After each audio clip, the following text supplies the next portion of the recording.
Yes, everybody, welcome back to Football United TV. I'm Matt, I'm your host, and this is La Ligue des Champions, where we talk all things about the Champions League. It is the quarterfinals, first leg. We're looking a quick look into the quarterfinals, first leg.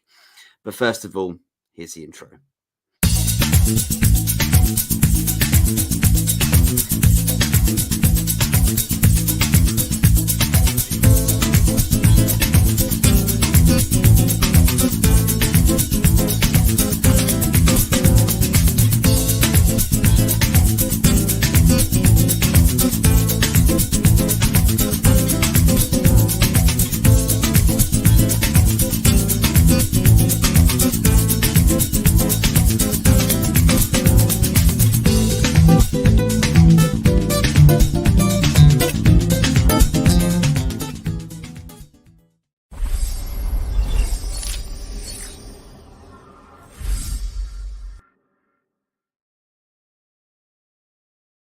Yes. Welcome back. La Ligue des Champions on Football United TV. We're here to delve into what has been a very interesting quarterfinal situation in the Champions League. And we're starting off with the share screen. Of course, we are. We're going to show you exactly what happened. And look, let's talk about Benfica and Inter Milan first. Well, it's not quite what I put in my prediction on the last vlog that we did a few days ago. I actually had Benfica to win this. Inter Milan, surprisingly, as well. And Lukaku getting the ultimate penalty to seal it off for an away win. And Barella, of course, beautiful goal from him too. Benfica, I'm quite surprised. You know, they had the home support and everything.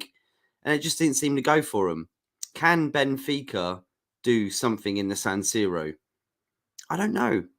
A 2-0 deficit is very difficult to get back from. And the way that Benfica played against Inter Milan was pretty sour, to be fair. I had my bets on Benfica at least winning this game, but losing 2-0 to Inter Milan, who have been a dodgy Inter Milan of late. They are, I believe, 5th in Serie A, like I said before. Hasn't been any league games since, of course. But yeah, I couldn't predict this. 2-0 to Inter Milan. And look, Lukaku still banging in goals, right? And Chelsea are dying for a striker. Yes, Chelsea couldn't play to the way that Lukaku likes to play, and that's the reason why potentially that he left. But I don't know. I think he'd be a good option for well, how many times has he been an option for Chelsea now? He's been back and forth like you wouldn't even believe. They probably should call him Lukaku Yo-Yo, the way he's been up and down at Chelsea. So I don't know.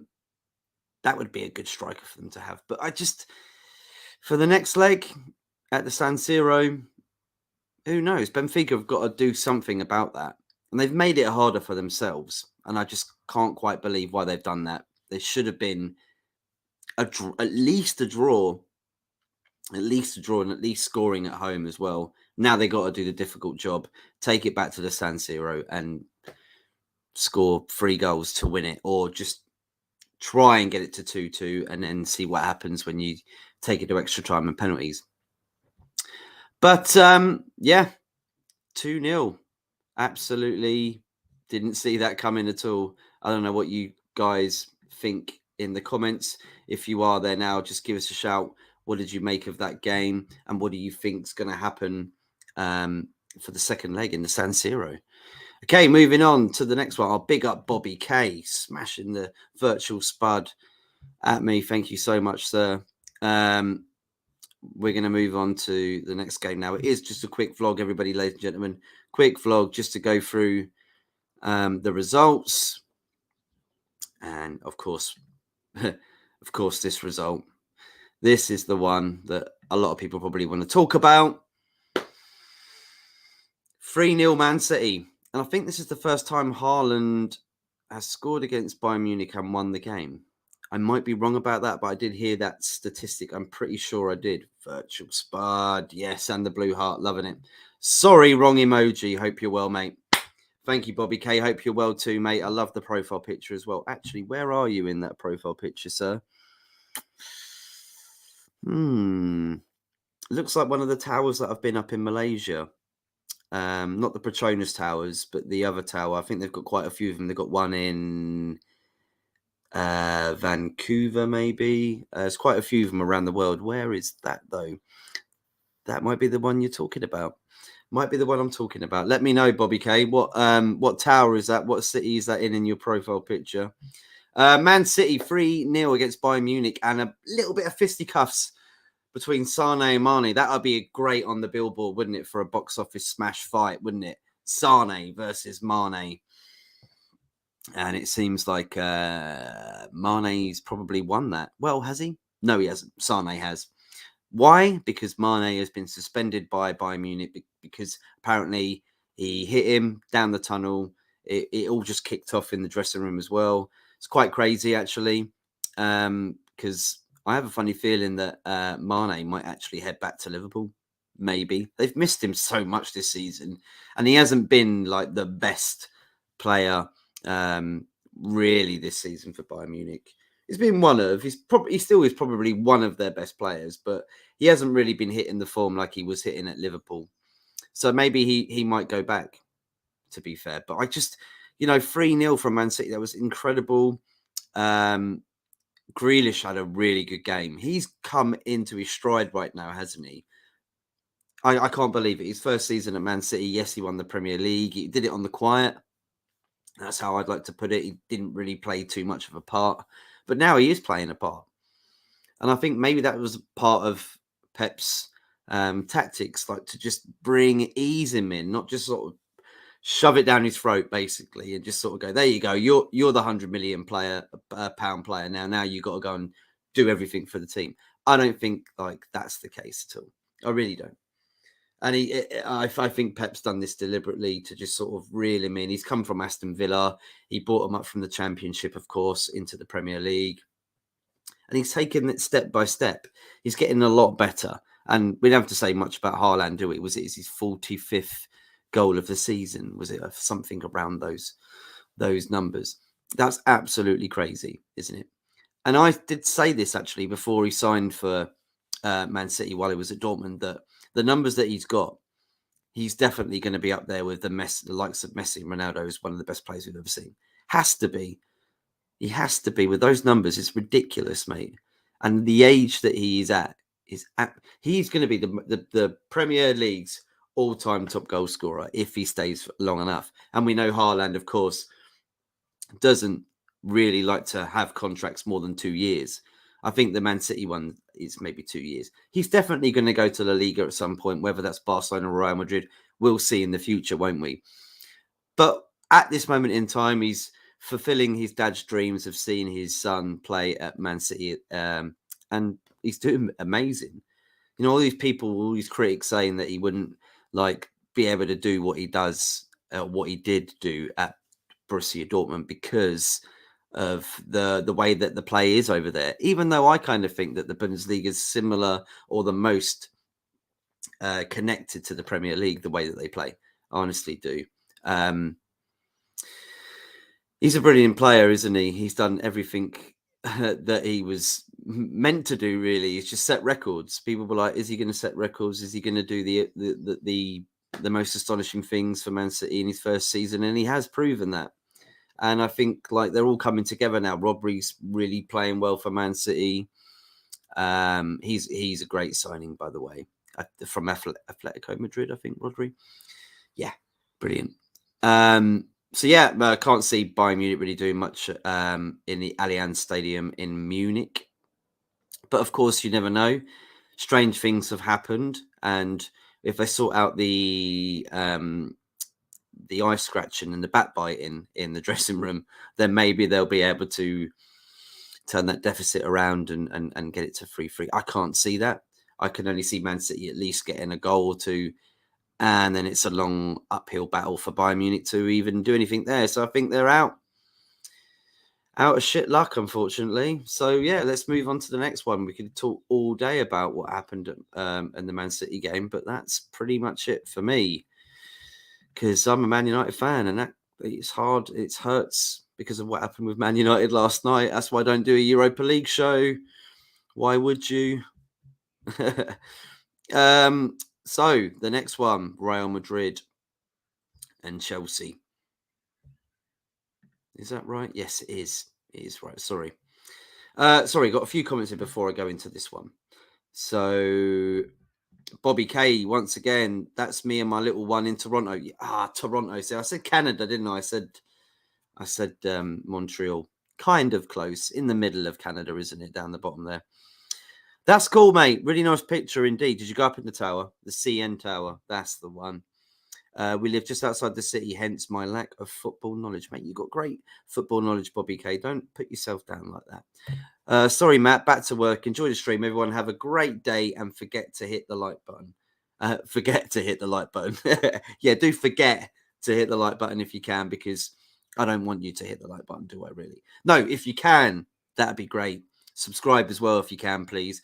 And check out S Featley TV. And please go donate to Children's Liver Disease Foundation if you can. Thank you so much, everybody. Real Madrid 2-0. Ancelotti facing his old club, a club that he apparently supports. Yeah, he apparently supports Chelsea. Maybe that's just in the Premier League, though. Really nice embracing hug between him and Frank Lampard before the game. But I'm pretty sure at the end it was just obviously a swift handshake and move on down the tunnel, because Chelsea have got an uphill climb to take that back to Stamford Bridge with a Real Madrid team on paper, yes, not looking the best. But we said that about them last season, didn't we? They weren't looking the best last season. They went on to win it. And like I said, dumped out 3 teams from England, from the Premier League, on their way. So what do I think is going to happen with... Well, actually, what do I think is going to happen? Let's rewind back to the game, though. Chilwell getting sent off. Yes, you're going to get sent off for that. Some people say that if that was in a Premier League game, then maybe he would have just got a yellow card. But then at the end of the day, he looked like the last man, and you can't tug somebody down like that on a one-on-one. People saying that wasn't a goal-scoring opportunity. That definitely was. It was pretty much near enough a one-on-one with the keeper. And 8 times out of 10, if you're that sort of player, you're going to finish it off. So it was a red card. Maybe Chilwell felt like he had to do the right thing for the team and try and keep it to a 1-0 and take it back to Stamford Bridge, but that wasn't the case, was it? They went on to score another goal. It was obviously Benzema with a tap in the first one, and Arsenio Hall. No, very, very different type of character. Arsenio. No, Asensio. Asensio. You can see I'm getting tongue-tied with that one, can't you? Big up to Anthony. Big up, mate. Hope you're doing well, mate. Hope you're doing well. We'll see you on Monday, right, for the Premier League weekend show, bro. I hope so. I might even join you for that too. But yeah, Asensio killing it off there, coming on as a late substitute as well to get the 74th minute winner. Can Chelsea do it? Can Chelsea change this deficit around? They're out. No Chilwell either. So let me know in the comments what you think. Let me know in the comments what you think. It's not what I predicted. I thought, actually, I said Chelsea might be able to make it 2-1, which it was very close. And I did actually predict that Man City would win by 3 goals. I said 3-0 or 4-1. So I did kind of all right my predictions on the last stream.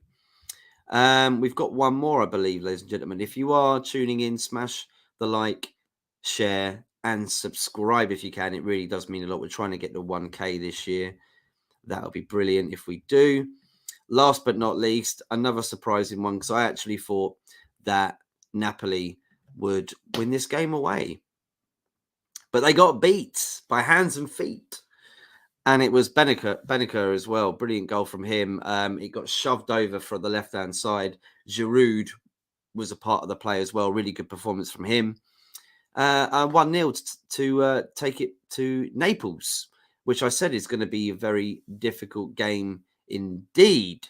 the San Siro, obviously a nice place for Milan to get their 1-0 win.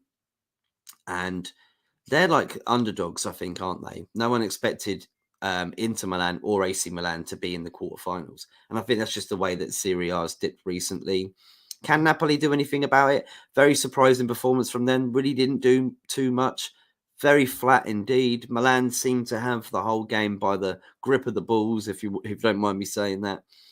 And yeah, I don't know, man. Napoli got to take it back to Naples and give them a good hiding, didn't they? Can they do it?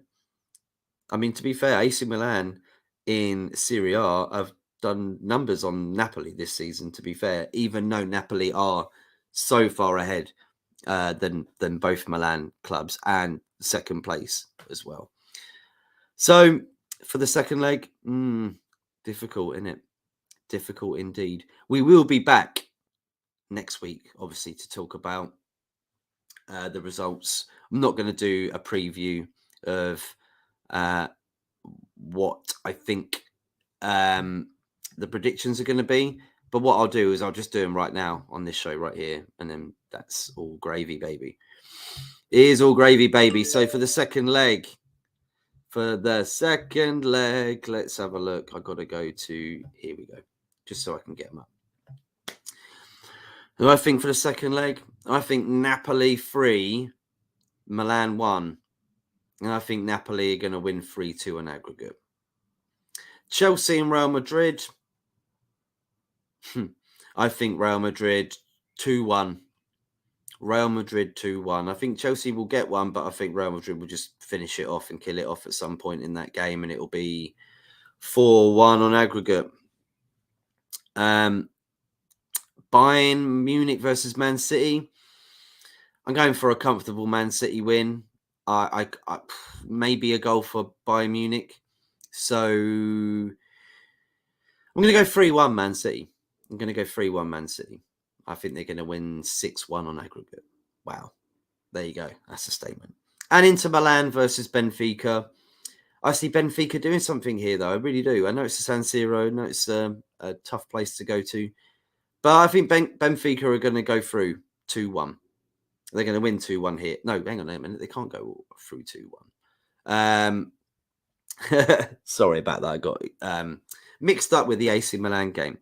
So it was 2-0 the first leg. I'm going to go 3-0 to Benfica away. There you go. I'm putting that one out there. I'm not actually sure if that's my heart or my head, because I love AC Milan more than Inter Milan, of course.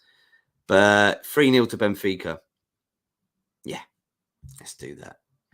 Okay. Thank you, everybody, for tuning in once again. It's been a brilliant stream. Smash the like, share, subscribe if you can. Anthony says, yes, show on Monday on way back from holiday. Where have you been, mate? Pontins, where you been, Anthony? Milan are a bit of a dark horse in this competition, but they be the ones to watch. Yes, you mean both Milans, yeah? Because there are two, remember. Which Milans? Say AC Milan, please, because come on. Come on, we got to love AC Milan over Inter Milan. But that's it, though, ladies and gentlemen. We are finishing off there. Thank you so much for tuning in. It means a lot to me. It's been quite a not difficult day, but it's been an emotional day seeing Stephen Featley's funeral and speaking to everybody as well. And it's been comforting. It's been nice. And I thank everybody for helping us out. Just being a good friend as well. It's always needed. So thank you so much from the bottom of my heart. And I'll be back possibly at the weekend. Maybe not. Maybe Monday. Who knows? I'm going to go out and enjoy life. Enjoy the weekend. And so should you. So everybody, until next time, smash a like, share, subscribe, and we will see you again probably Monday for Anthony's show, the Premier League weekend show, where we talk about the best games at the weekend. Butlins, I'm now a red coat. Get in there. He's a red coat at Butlins. Fair play to you, Anthony. Take care, everybody. Au revoir. Arrivederci.